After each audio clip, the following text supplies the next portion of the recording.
Good afternoon, everyone. As we begin the City Council meeting, I ask that you please join me for a moment of silence, followed by our Pledge of Allegiance to the flag.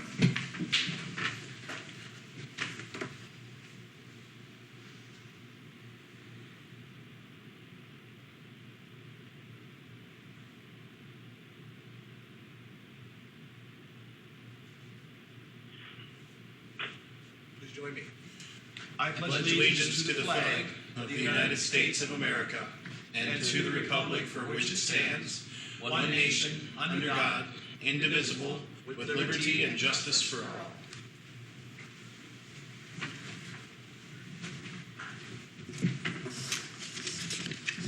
All right, if we could have a roll call, please. T. Hamill. Here. Sean Brewster. Here. Brad Yetz. Here. Tom Eggers. Here. Wayne Barahona. Here. All right. Moving forward then to the approval of the agenda. One change we want to make, there will not be any, item I, approval of the liquor license renewal for Old 60 Steak and Chops. We did not get all the information in at this point, so that is going to drop back to probably 2 weeks from now. So strike that from the consent agenda. Move we accept the agenda as corrected. Support. Any discussion? Roll call, please. Brewster. Aye. Hamill. Aye. Eggers. Aye. Barahona. Aye. Yetz. Aye. All right. We have with us a couple of guests who we'll be dealing with when we get to the insurance portion. At this time is our public forum. Are there any guests joining us by way of the airwaves or the computer that have public comments at this time? I see a few phone numbers I'm not recognizing, but Todd, maybe you know. Mr. Mayor, right now everybody is unmuted. Okay. And we have no written comments either, I would assume. Is that correct? Correct. Okay. Wayne Barahona has also just joined. Aye. Yeah, he's sitting here with us. So, Doubly. all right, very good. Then we will move on then to item 4, the consent agenda. Motion to approve. Second. Any discussion? Roll call, please. Barahona. Aye. Eggers. Aye. Yetz. Aye. Brewster. Aye. Hamill. Aye. And just a note on that, April Schaefer has been appointed and confirmed now by this vote as the newest member of our Board of Adjustment, replacing Darrell Burns. And we thank April for her willingness to serve in this capacity. All right, let's move on then to old business. Item A, the zoning ordinance amendment. Moving on to our second reading of the rezoning for the western 115 feet of 1401 South 2nd Avenue, the former Sunset Motel property, changing from arterial commercial to residential multiple, the remainder from commercial residential C1 to mobile home district MH, contingent on the rezoning of the existing mobile home park. Have we had any written comments about that specific thing? Sam, is there anything that you would like to add regarding this matter? I would. I just wanted to state while the hearing is open that we have not received any concerns since the last meeting regarding this matter, and we can proceed with approving second reading and moving to third. Okay. I'll make a motion to approve the second reading and move it to a third reading. Support. And roll call, please. Hamill. Aye. Brewster. Aye. Eggers. Aye. Yetz. Aye. Barahona. Aye. Very good. So that'll be taken up at our next meeting then on the 13th for the final reading. All right, we are on to our new business. Item A, workers' compensation and property liability renewal. We have with us Tom Faust today. And Tom, here we are. Come forward and share the information you would like us to hear. Thank you. That was quick. That's the way we like it. Oh, we like it, yes. Going for a record. Oh. First of all, thank you for allowing me to be here, and thank you for the city's business. I really don't have any bad news. No surprises today for you. Sam did a nice job in your packet of putting information about the IMWCA renewal and the ICAP renewal. So just a couple things. ICAP is the Iowa Community Assurance Pool that the city of Sheldon participates in. You're member 243 of 800 members, 800 public entities that participate in this public entity pool for the property and casualty. The city of Sheldon joined that in 1987, so you've been with ICAP for a long time. IMWCA is the Iowa Municipal Workers' Comp pool, and you're member number 11, joined in 1981. You and 49,000 other public employees in the state are part of that pool.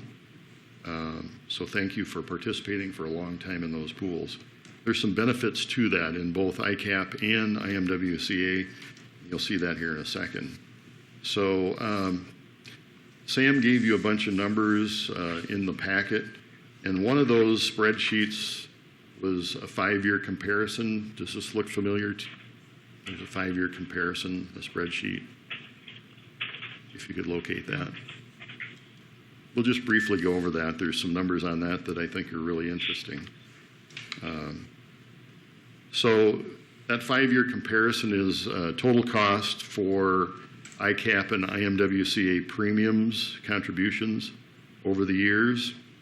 And you can see if you just go right down to the bottom line, we'll look at that.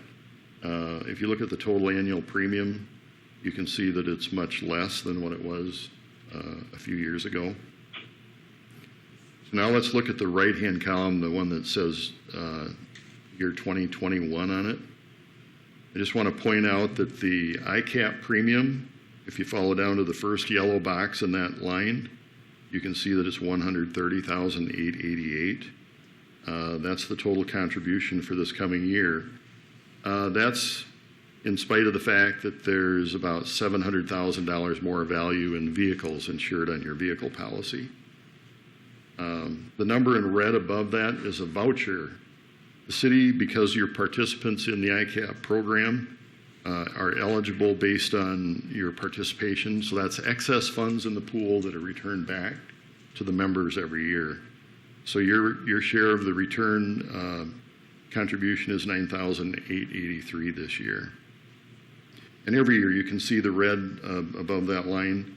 Every year there's a contribution return. So the pool is very healthy and financially stable. So you can see that your contribution this year is $130,888. The IMWCA, that's the work comp premium for this year, is $34,059. That's in spite of the fact that the city's payroll is up $110,000 from last year.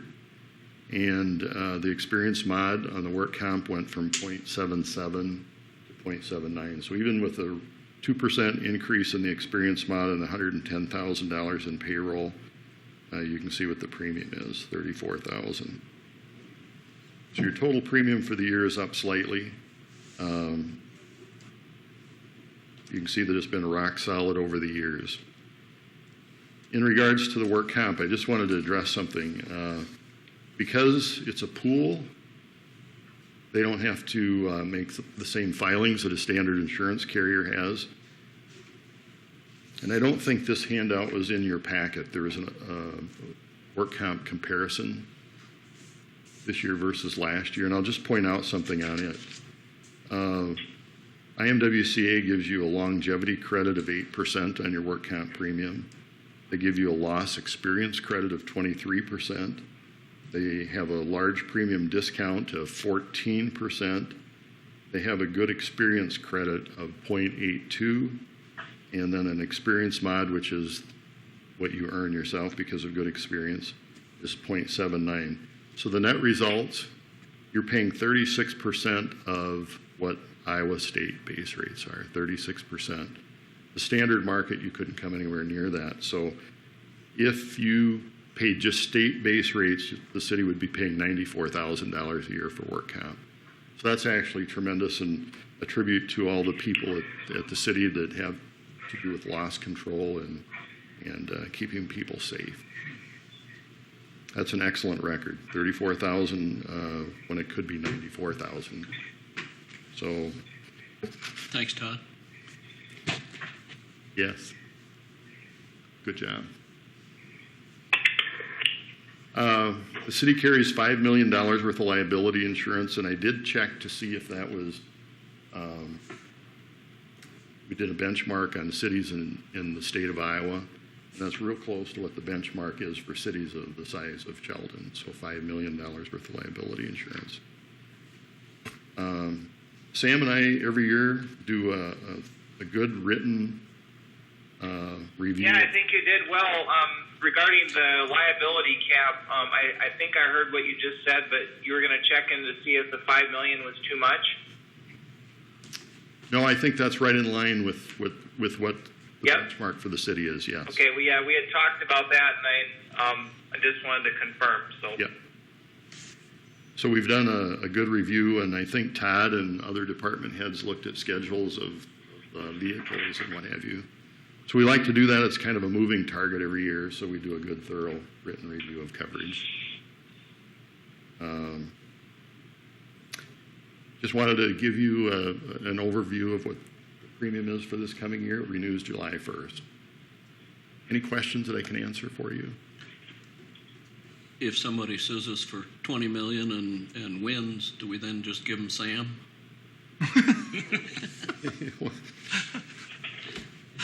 I guess that's collateral.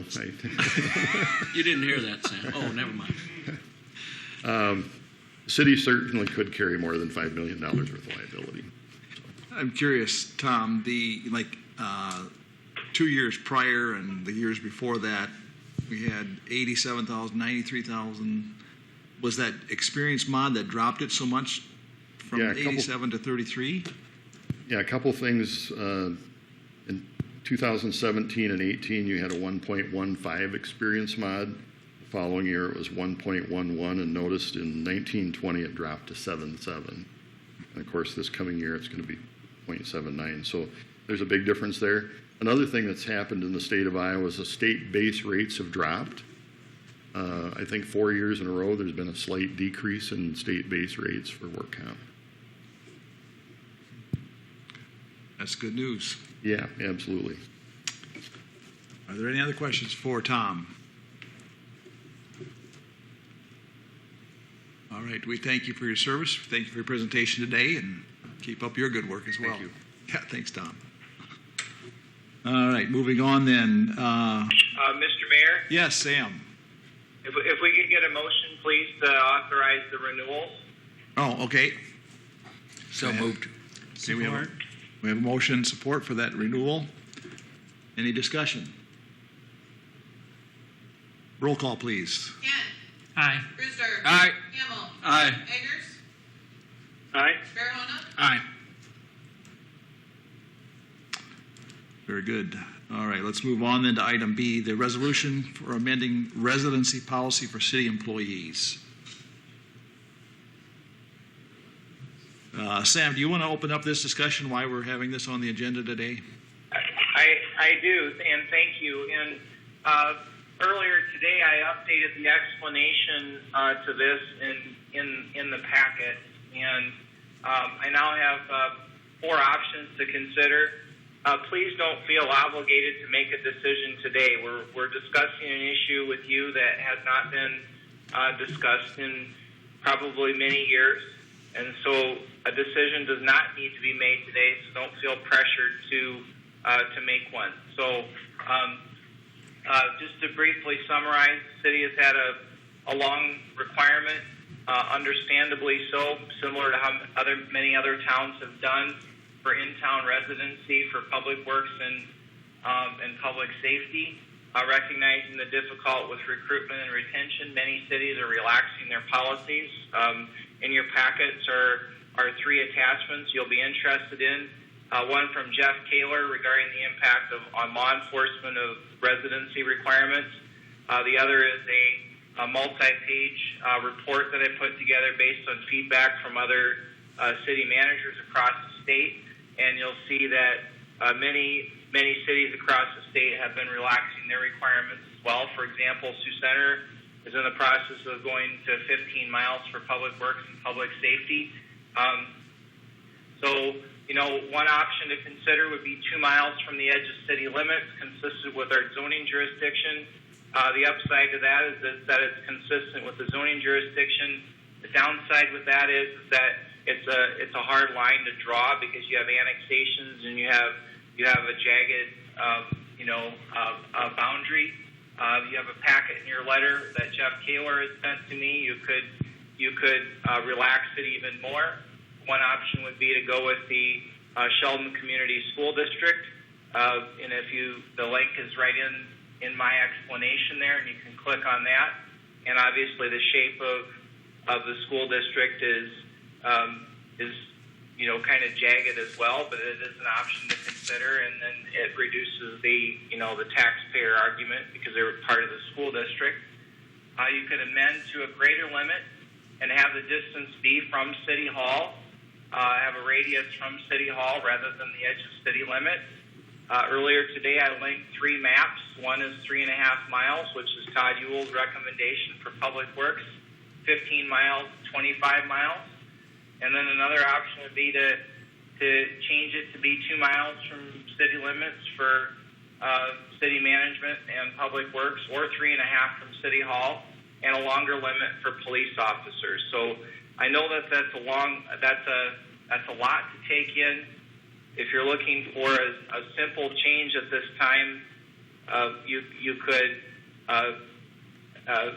consider 3.5 miles from City Hall, a radius, and that gives you that is included in the packet.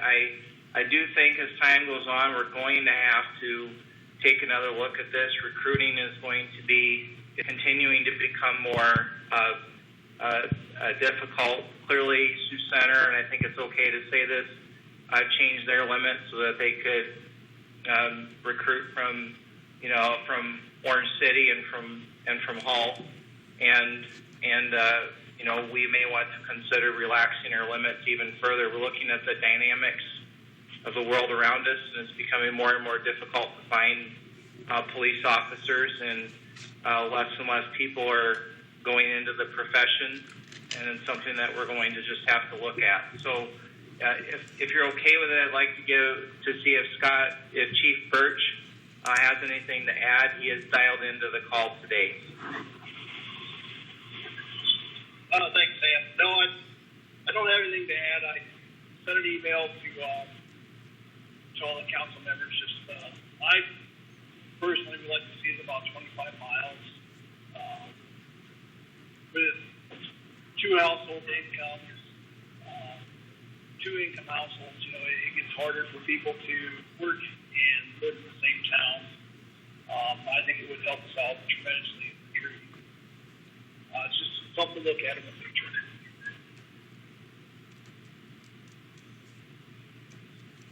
All right. And Mr. Mayor, Yes. if I could add something to add, and then if Todd Ewell would want to jump into this. So, Todd has a great point, and his point is that with police, there's other folks that can step. It's very rare to have a police officer need to come in after hours, but it is fairly common for a wastewater treatment plant or water employee, and that's why we even have on-call schedules. And so,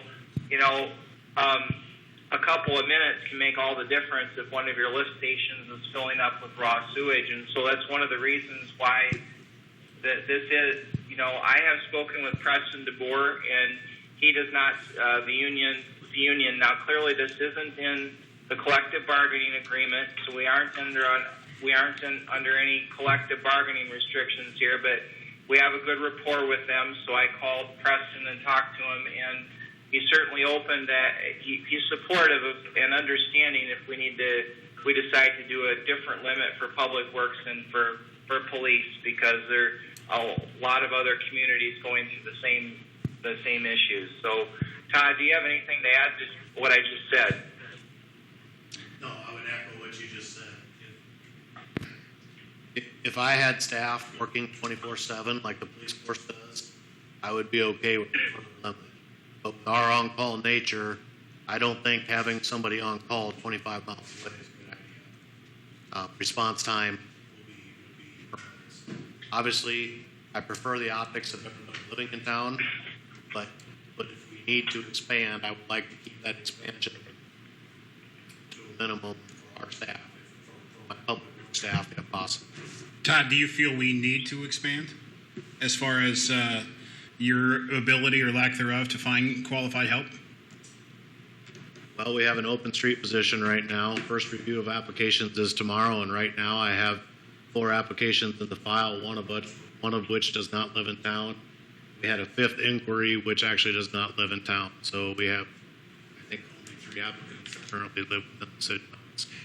Now, whenever you hire people, it only takes 1, right? But getting 1 gets tougher if you're getting 2 or 3 applicants. Did that 5th one withdraw because of the living in town requirements? 5th one said he was going to take it under consideration and get back to us, and currently hasn't turned in an application. No, once he knew that living in city limits was a requirement. The one that just came in today does not live in city limits, and I haven't spoken to them. So I don't know if they did it because they knew something on the agenda tonight, or if they were just rolling the dice that potentially we would consider. Both of those 2 happen to be within the 3.5 mile limit. And just so you know, the 3.5 miles, that's just the reason I like the radius from City Hall is it's an easily definable line. I can go on Google Earth, I can go on Beacon, I can select the parcel, I can click in 3.5 miles, 4 miles, 5 miles, 2 miles, whatever you decide, and it gives me a very definable area. It's not this jog mess that the school district is, in my opinion, or that city limits is. So it's a nice smooth line. 3.5 miles from City Hall gets me to Oak Hill Avenue, east of town, which is blacktop going north. It gets me to Lilly going west, which is blacktop that goes up on the east side of Matlock. It gets me down to 360th Street, and it gets me up to 290th at the furthest peaks. Looking at that, somebody can respond pretty quickly from there. If we're really to go any bigger than that, then I think you got to ask yourself why you're going bigger. If you're going bigger because you need to recruit from other towns, because you really need the bodies, then I think you go big enough to pull in Hosper, Sanborn, Boyd, and Sibley, right? But if you're going bigger as a hope, you could increase your pool a little bit, or give your potential new hires options if they're going to relocate, then I think the 3.5 miles gives you plenty of options for acreages within there. That's my thoughts. But you can leave it like it is, and I won't throw a fit yet. All right, are there any comments, anything you'd like to share? Yeah, I have a comment, Mayor. Yes, go ahead, Tom. Yeah, I just want, from what I'm hearing, it seems to make sense that each department may have different criteria for this certain policy. Could we not have a policy that would allow each department to set their own boundaries?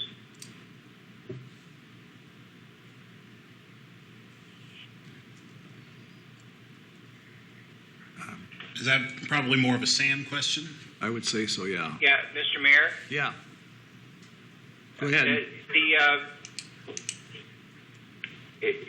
If I might, I think that because it's in the personnel manual, I think maybe the best thing to do would be for us to continue this item. I will take it up with Scott and Todd, and we'll bring back a firm recommendation for you at the next meeting with a different resolution that reflects the conversation. And I think where I see it going is 25-mile radius for police from City Hall and 3.5 for Public Works. But I'd like to have a conversation with them before we firm that up, unless they're ready to do that now. But I'd like to update the resolution. I do believe it should be a council vote because it's in the personnel manual. I guess there's a comment I would like to make at this time, and it goes back to some of the things Scott was saying, but as I was reading through the information in preparation for today, the thing that probably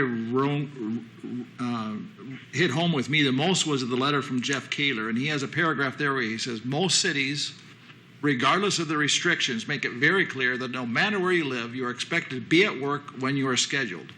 Weather, car problems, or other unforeseen circumstances are not excusable reasons to be late or to miss work. Typically, officers will choose to live within the city limits or reasonably close due to training, court appearances, lunch and dinner breaks, forgetting equipment, etc. It usually seems to be a self-adjusting problem. So in light of that, I'm questioning the 25 miles. And I guess, Scott, do you care to comment on that, or at this point to respond to that? Or do you want to take that into consideration as you go through this? Yeah, I mean, one of the reasons I was looking at something like 25 miles, it encompasses some cities that are close to us that, we might be able to get a certified officer from somewhere else. Certainly I would like everybody to live in town myself, but I think it's just hard to expect that now. And bottom line is, if you got a guy that can't get his poop in a group enough to make it to work on time every day without forgetting stuff, then we probably don't want him anyway. Yeah, I don't think a policy is going to take care of that issue. Don't quote that. Mm-hmm. But in reality, the reason we had I'm assuming when these policies were written, it was because I think the main reason response to emergencies, correct? Wouldn't that make the most sense as to why you'd have this within city limits? For my staff, it's definitely the response to emergencies because you're on call. I can't have somebody on call 10, 12, 20 miles away. Scott doesn't have people on call, and I think that's the difference. At the end of the day, the mayor and council still has to be comfortable on whether or not they want their staff members living out of town.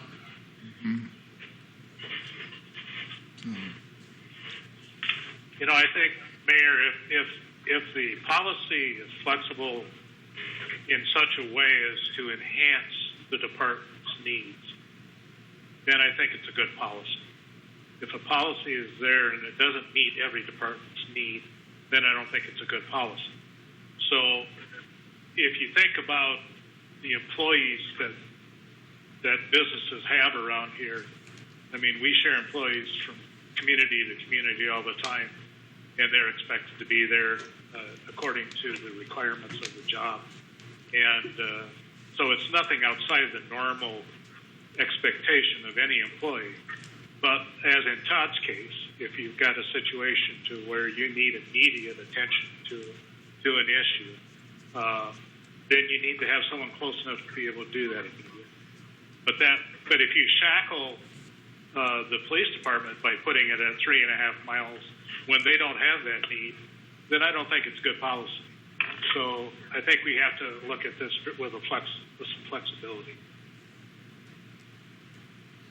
Yeah, I think that I would agree with that. I think that the departments they understand their needs, and I don't know that a blanket policy is necessary. Maybe we ought to consider the flexibility of letting each department service their own needs.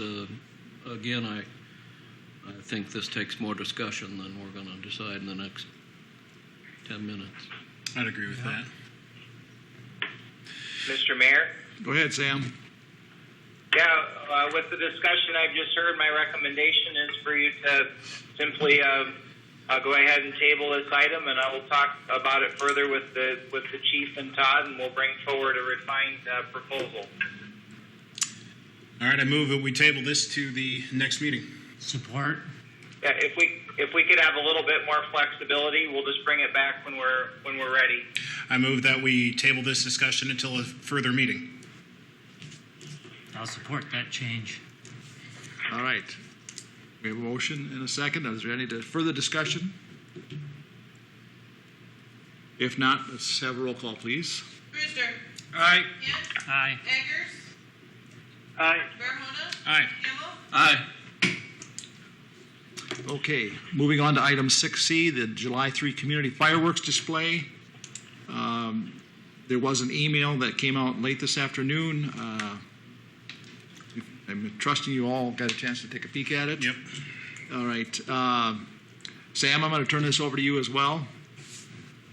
Yes, thank you, Mayor, and Kurt Strauss will step in and help me when I need it here. So we had amended the agenda yesterday to encompass a discussion for a Plan B for fireworks. We were looking at having a company out of Yankton, South Dakota, come in and named Premier Pyrotechnics, and for $7,500 they were going to come in and have quite the display for us, and we were looking at splitting the cost potentially between SCDC and private fundraising and also the city. And within the last 24 hours, there's been some complications with that. We needed to have a contract approval, obviously, to move forward, and we lost our shooter. So we had a conversation this morning, see if regarding the fire department potentially shooting them off, and then some other complications arose with the planning of this, and it just seemed like we were trying to shoehorn this in, even though it was a worthy cause. And so, after having additional discussion, Kurt and I are recommending that we consider having a fireworks display on September 6th, which is the last night of celebration days, the Sunday night, and we're not asking for a vote to approve the contract today because we don't have the contract in front of us, but we are asking for your general support for the concept, and then we will lock in the date and bring forward the agreement for approval at the June 17 council meeting for a September 6th display, which of course would be contingent on both Rise Fest and Celebration Days happening. If either or both of them are canceled due to this, then this would be canceled as well. Chantel and Kurt had conversations with Premier Pyrotechnics today, and they are willing to give us an out where we would not lose the entire $7,500. We would lose our deposit. Kurt can talk about how much that is when his time comes here, but we think we have a good solution to have a great display. We had a potential location lined up. Had we done July 3, we'd have to firm up the location for September 6th. And hopefully some of the other things that we're experiencing will have faded by then. So, Kurt, do you have anything to add? Yeah, thanks, Sam. You guys hear me okay? I just want to make sure I'm not on mute. Is it on that? Yeah, okay. Yeah, I think Sam hit the nail on the head there. We did run this up the flagpole, the SCDC board, yesterday, and they are willing to participate and split it, as Sam had said in his presentation. So the SCDC is willing to split the cost of a not-to-exceed of $3,750, which is 50% of the proposed $7,500 budget, and they will commit no less than $1,000. So no matter what, there'll be a matching component of $1,000 from SCDC for this display. Other things to consider, we did reach out to the Pyrotechnics company again today. They are available for that Sunday evening of September 6th, which is actually at the conclusion of Rise Fest. The Rise Fest is scheduled to run that Friday, Saturday. Sunday would be the projected fireworks display, and then Monday is actually the big day of Celebration Day. So that would kind of hit right in the middle of that. It'd be a good opportunity to still have. Happy to answer any questions, but just so everybody is aware, our board is supportive of this. They did approve funding to match with the city of Sheldon if you guys so choose to go in that direction. And then we'd also send out letters to Helm Sponsor to raise the difference in the donations from businesses and people. So, because we just thought this would be a good way to boost the community, get some normalcy back to us, and we just run into a few roadblocks today and time restraints, and we just feel it's best to do it in September. And I just think it would be a good pickup for everybody in the community. I like the idea. I do too. I wondered about that earlier. There are a number of 4th of July and fireworks and shooting off. We're not really competing with anyone at that point in later on Labor Day or Labor Day weekend. So makes sense to me as well. Any other comments? All right. I could just add from experience, living in Yankton, South Dakota, they have 2 major displays a year, July 4th and then in September as well. And the September display was always attended much more than the July 4th was. Mm-hmm. So All right. I think even though we didn't want to do it at that time, I think it will still be. Very good. All right. So we don't need really a motion or anything at this time for that, do we, Sam? Well, I think, Kurt, do you think we need a motion right now? I don't know that we do. I think we have a consensus, and we can put a contract on the June 17 meeting, don't you think? Yeah, so we can get that contract fine-tuned to present on the 17th, and at that point, we'll need to take action on matching funds of a not to exceed $37.50, which is what SDDC's already done. So that would be the action that need to be taken at some point. I would agree with that. I think we can do that all underneath one motion. All right. Then let's move on to reports. The first one being an update from O'Brien County EMA, Jared Johnson, and then Sam regarding the City Hall reopen plan. Jared, are you with us? Yes, good afternoon, everyone. Can you hear me okay? Yes. All right, very good. Thanks for giving me time this afternoon. And we keep it, if you could keep it somewhat brief, we want to get out of here on time tonight, Jared. Yeah, you bet, no problem. Yep, this is Jared Johnson with the O'Brien County Emergency Management. Just a few updates from yesterday. We did have a supervisor meeting yesterday, and during that time, the supervisors reviewed phase 1 of the courthouse reopening plan. Just some changes that were identified yesterday. One of the big changes is that we will be requiring face masks within the courthouse. So we're strongly encouraging individuals to bring their own face mask, and if they don't have one, we do have a backup plan as well. We will be screening all individuals that come into the facility.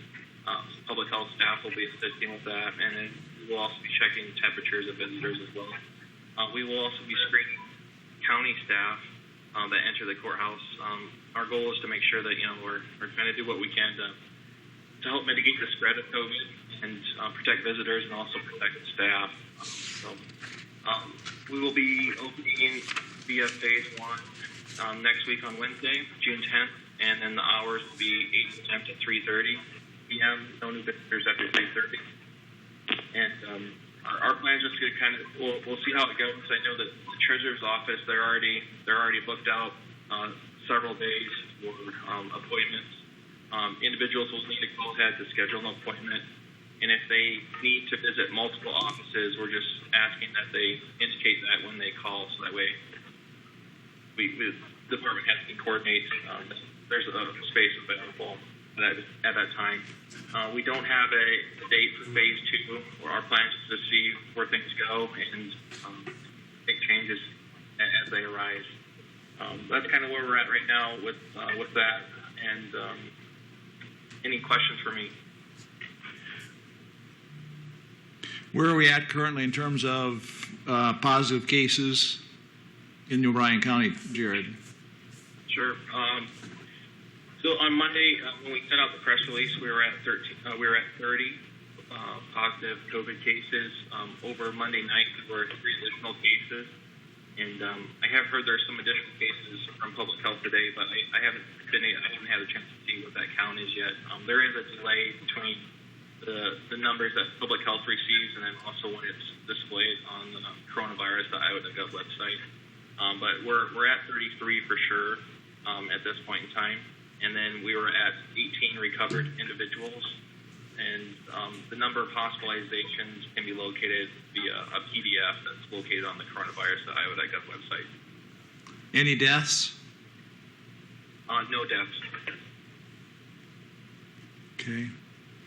The other question I have, the phase one, what you're doing starting June 10 is different. How is it different other than requiring masks and taking people's temperatures from what you're currently doing? Right now, there are no visitors right now at the courthouse. So individuals have to meet departments outside of the courthouse. So that next week will be the first time that we're actually allowing people in. Okay. All right. Jared, this is Tom Agers. Yep. Has there been any identified community spread situations going on in the county?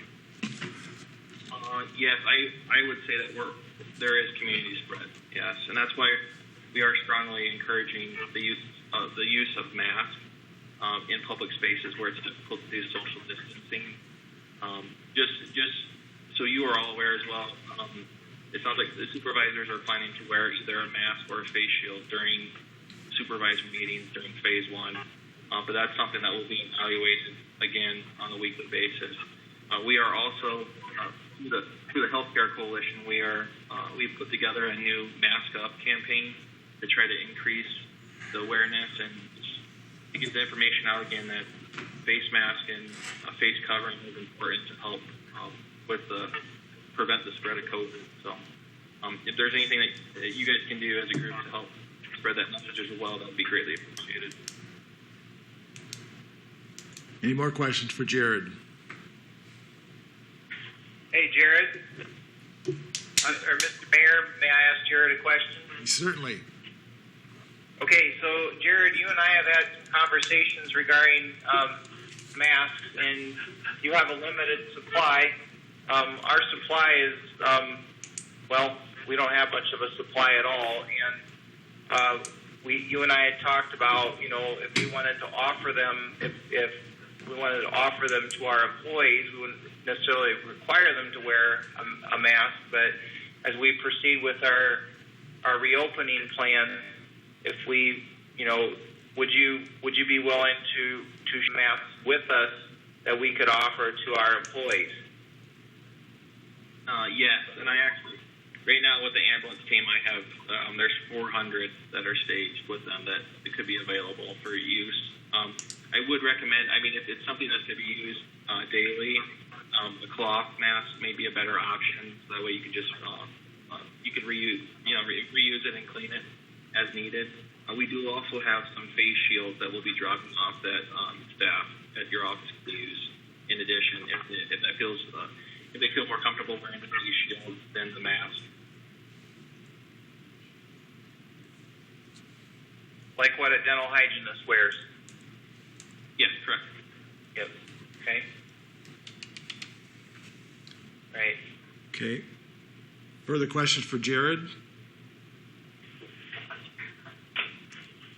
All right, then Sam, I'm going to turn this over to you. And how is the city plan different or similar, or how do you want to comment on it at this point? Well, in my conversations, with some of you, and talking to people in the community, I think people want to have hope and they want to have a target reopened, and that's why in my manager's report under item 7A, I listed three. I listed some options to consider. We really have three action items that we should talk about, and if we could just kind of do them in order, and then we'll get to the opening of City Hall in just a minute. So if you would open that up, it's a 3-page attachment. I have it highlighted in the 3 areas that need to be considered. We recommend council set a date for the target for the pool to be open, and if we can't open the pool by that date, then we would close for the year. We're thinking July 1. We know that there's been some desire from some of you and from some in the community to see us just open up for free, and we've Todd and Jake have put together some numbers. And Todd, if you don't mind me putting you on the spot, do you mind talking about that real quick? I can do that. So, average year full expenditure for the pool is $103,435.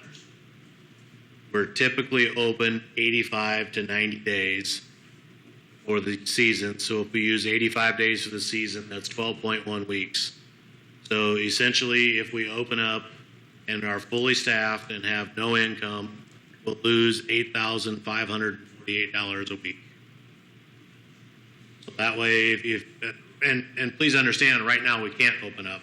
Right now we can only open up for lap swim and for swim lessons. We are prepared to start swim lessons next week on a private basis. People are scheduling them as we speak because the pool is full and ready. These numbers would apply to if the next governor's proclamation says you can open the pool. I ran these because I knew there was some interest on knowing what it would cost us to run without permitting. So there it is, $8,548 a week. As opposed to what have we averaged in the past per week? That's our cost per week, Pete. Okay, but how much of that? I mean, we've never made money in the pool. How much do we normally lose? No, I would say a normal season, we lose in the, so we'll just say $40,000 range. So we might be looking at losing in the $65,000 to $70,000 range. But I think it'll be worse than that, and here's why, Pete. It'll be worse than that because we're not going to be able to sell passes. Your family's not going to be able to buy the $130 pool season pass. And without buying the $135 pool season pass, I assume less people will come. We'll have to sell punch cards and we'll have to sell, day passes. Okay. Todd, isn't that loss inevitable anyway? No, like $50,000 of that budget is staff. 50 or 55,000 of that budget is just in paying your lifeguards. That's not a. I was referencing the past issue you brought up on pass sales. Yes, that revenue is not coming in. But I think we sold about $30,000 worth of season passes last year. Hang on. That we won't sell this year. Correct. Okay. So that's inevitable whether we open the pool or not. Right, but what's not inevitable is the $50,000 in salaries, the $10,000 in chemicals, that sort of thing. I agree. Yeah, I understand that. Yeah. Thank you. I just wanted to clarify the past issues.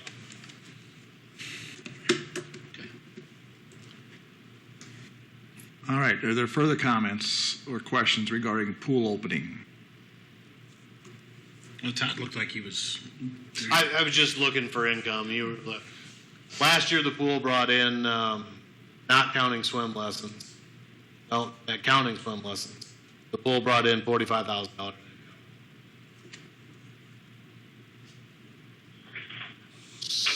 Only $17,000 in memberships, $10,000 in daily passes, $5,000. So would your intentions be run it, if it does open, until the day before school starts? No, see, August would be a complete crapshoot this year. August is tough every year anyway, and now with the school resuming on August 12, I believe, 1st of August, it might get awfully hard to find staff, depending upon college students and high school students restarting. So, Yeah, a lot of colleges are starting early too. Yeah. So I'm not telling you we can't open in August. I asked Jake today. I said, "Hey, what do you think?" And he said, "Man, I don't. Day by day." He goes, "If we actually get to open, I'll monitor staff, and we'll have to close accordingly. We can close down portions. But as of right now, don't forget, we can't open anyway." Right. Yeah. So what Jake and I were thinking is at some point, if we can't open by date X, we're only going to be open for a very minimal period of days. Do you want to pull the plug and quit circulating the water, quit adding chemicals to the water, quit heating the water? Do we have any idea of what it costs to do that right now? Yeah, 100. Well, that's with staff and everything. So You figure 17,000 worth of chemicals, right? I didn't bring the line item by line item budget, Sure. but it's so variable, Wayne, and here's why. Nobody's in the pool. Yesterday it was 95 degrees or whatever. The heater isn't going to run much. Next week there's a day that's projected. I think the high is supposed to be 69. We are going to buy gas like crazy that day. So what kind of summer are we going to have? We heat the pool to about 82 degrees, so it just really depends upon the ambient temperature on how much we have to run. The other variable on chemicals is how many people show up at the pool. Because every body that jumps in, that's a load on your chlorine, on your acid. That makes a big difference. If you're packed to the hilt, we go through a ton of chemicals. If there's 5 kids in the deep end, we use next to nothing. So it's a moving target. I guess we kind of got to wait and see what happens. I'm going to be very surprised if we just get a blanket, open it up. Yeah. We opened up at some limited capacity. I'm going to be awfully surprised if we get that. So I guess for the next month, or we might as well just keep an eye on it. Right now, it's not a choice. So what looks like what Sam is suggesting is that Drop dead date. Yeah, we've got a date that we figure either we do it or we don't, July 1, which I think... That's reasonable. Yeah, because July 1, best case scenario, we got, 40-something days to 50 days to use it? Yeah, And that even that would be... 42 days. Right. And I find the last 12 or 13 unlikely. So you'd maybe get the month of July. Yeah, because you're going to start getting football practice, band practice 1st of August, Yeah. I bet. And we start losing employees like crazy at that point. So basically, you're going to have the month of July. Right. And if we're allowed to, and you want us to run the month of July, that's fine. But I think it's also a benefit to our guards, right? They know then the way private lessons are getting scheduled right now. I think they can stay ones that want to. Stay pretty busy here for a while with private lessons. The reason we're doing private lessons instead of the public is just to offer up the social distancing. We can control our crowds, we control our group size a whole lot better. But at some point, they're going to run out of kids to do private lessons with as well. So then they know if we can't open by July 1, I want to make some money, I better go find Plan B. That's just our thought. You can choose to say play it by ear and run it if you can run it. We'll do the best we can as well.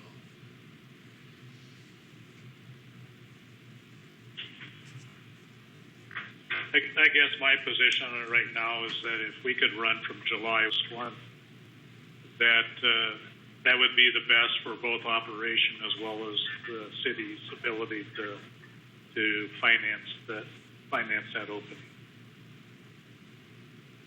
But if we So don't I just have want to share that with the other councilmen so you know where I'm at on it. But yeah, if we don't have the ability or the guidance to open by July 1, I don't think we wait any longer. I think we pull the plug both figuratively and literally. Yeah. I would agree with that, Wayne.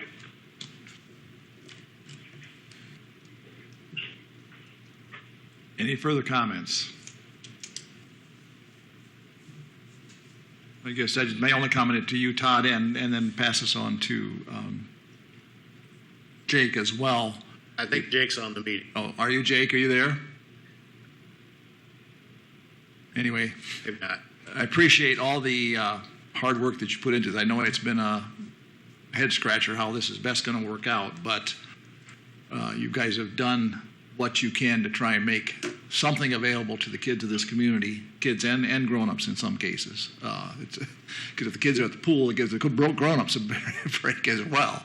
So thank you for that, and I think we owe it to them. If at all possible, if we can make that work for them. We didn't build that pool to sit empty.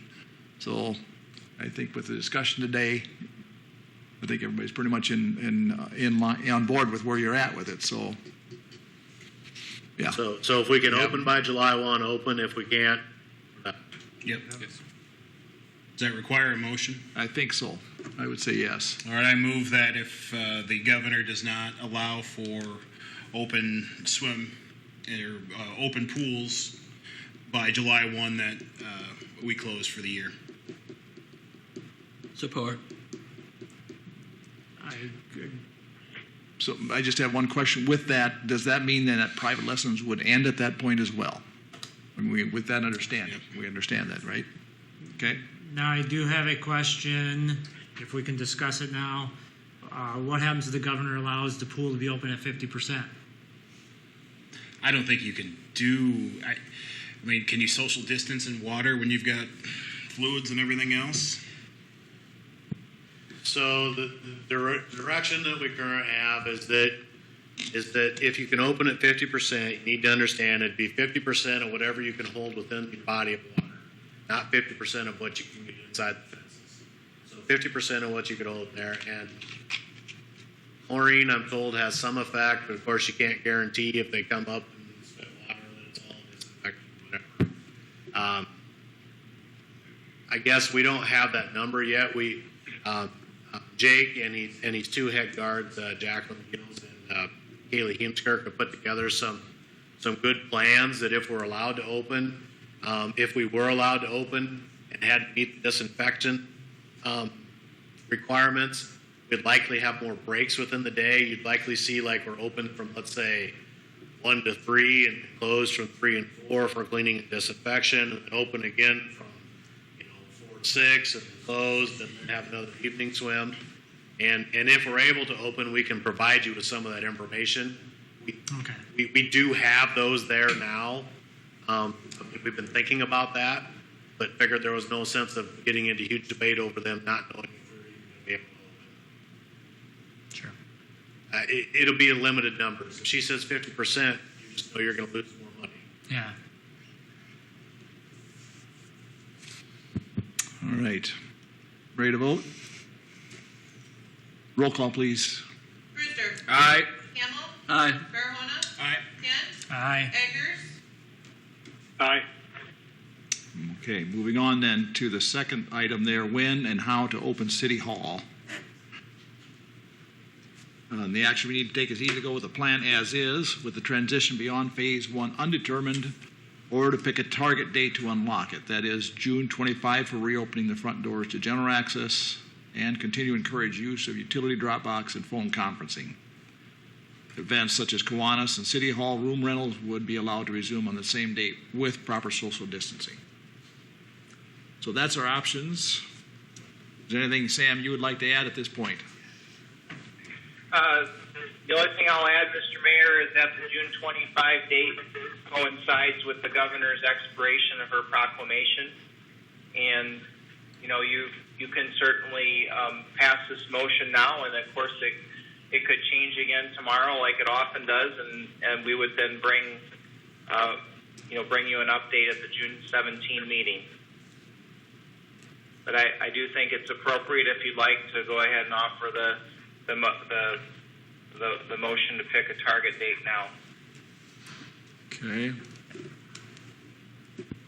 Is it possible that we can open up the city office by appointment? If somebody wanted to make an appointment and come in? Is that an option? Well, it already is. Okay. Already is. Yeah. Okay. I mean, I didn't realize we could do that. I have people come in to see me. I had a couple today. So, and the appointment doesn't have to be a day in advance. It can be 5 minutes in advance. The one today was, I'm out in the parking lot. Can I come in and see you? So, we're already at Phase 1. Okay. Well, I guess that's my sticks in my craw a little bit. We're laying this out as a reopening plan, but we're not doing anything different than we have been. Is that correct?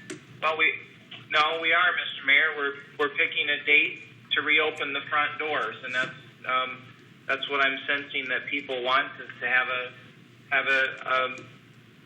a target date. So that would be moving into phase 2 then. On June Right. 25. Yes.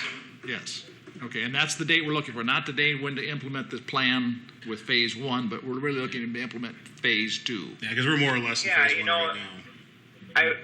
we really only need the motion to set the target date for reopening the front doors, and the rest, staff and I can take care of. Okay.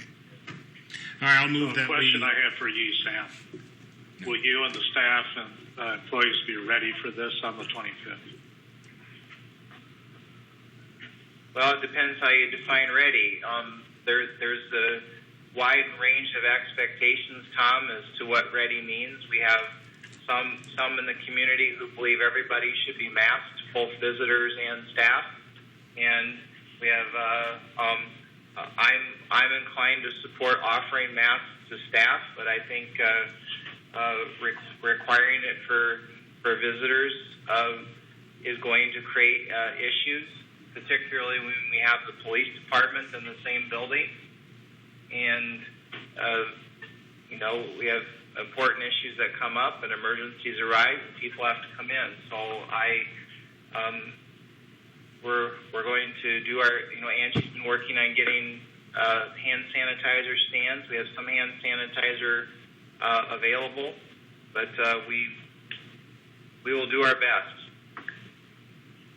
I didn't ask the question to put you on the spot as much as it was in support, because what we don't want to do is open the door and not be ready. So if we are going to look, and we're going to actually vote on June 25th through a motion, I'm assuming, I just want to make sure that you guys feel comfortable that you'll be supported and feel ready to go. No, I don't feel comfortable, but I also don't feel comfortable with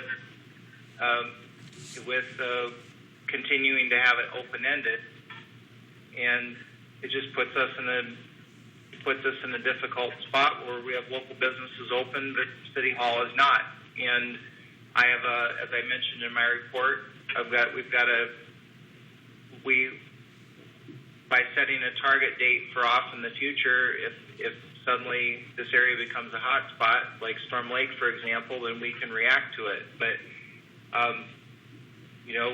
we're going to have some serious internal discussions as to how we prepare for June 25, and we will do our best to be ready for it. And I may have to come back to you on June 17 and say this has happened or this has happened. But does that answer your question, Tom? Yeah, I just don't want to be a figure vote. It's us saying, okay, this is what we hope to do, but if we can't really do it, then I think we need to hold off till we know when we really can do it. So if you feel comfortable that the 25th is an obtainable date, that's what I was after. Well, then maybe what we do is we continue this part to June 17, and it seems that we have a consensus for June 25. We'll start working towards that end, and let's talk about this again on the 17th.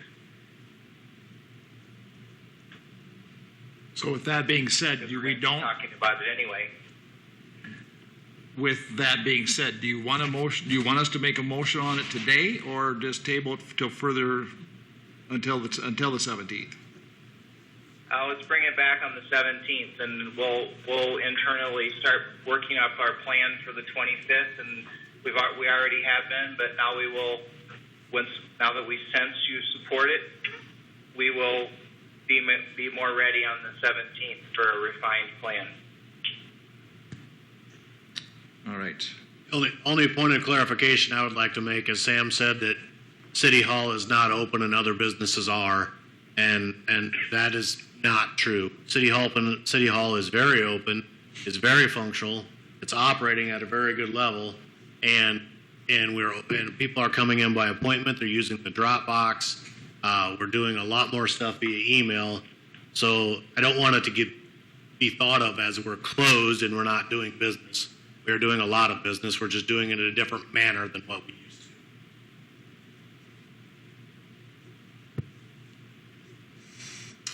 to. All right, then let's move on to item 3 there, the annual cleanup week.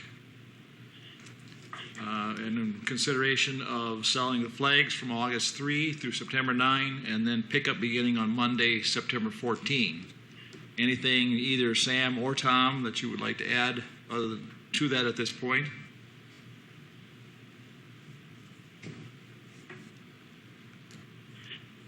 Go ahead, Todd. He has nothing. I can tell the look on his face.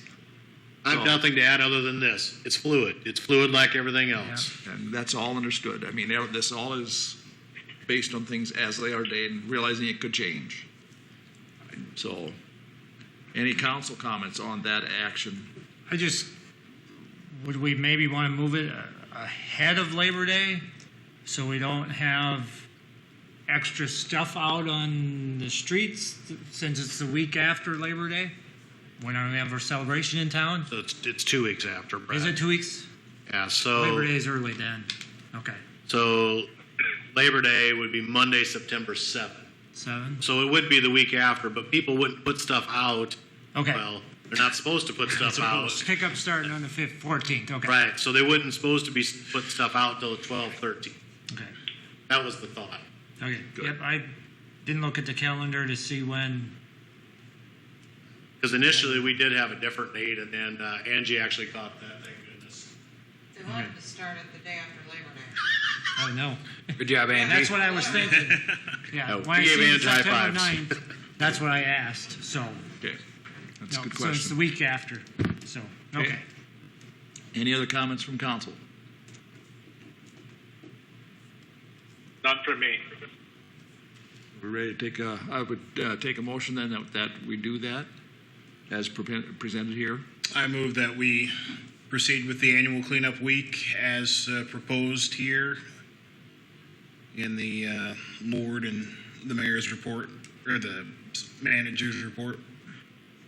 Second. Support. All right. Further discussion? Roll call, please. Kennis. Aye. Carmona. Aye. Hamel. Aye. All right. Very good.